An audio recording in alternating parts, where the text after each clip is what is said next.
Can you just do the plug and turn it off and disconnect it like you did? That's it. And then you do the clamp, yeah?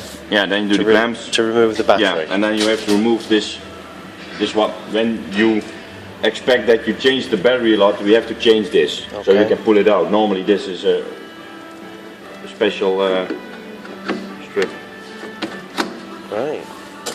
And here you can see how full the battery is charged. Yeah. When it's at almost the last stripe, it stops automatically. Right. Because you can drive through, but then the battery breaks down.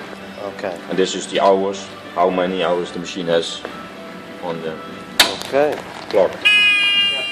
One extra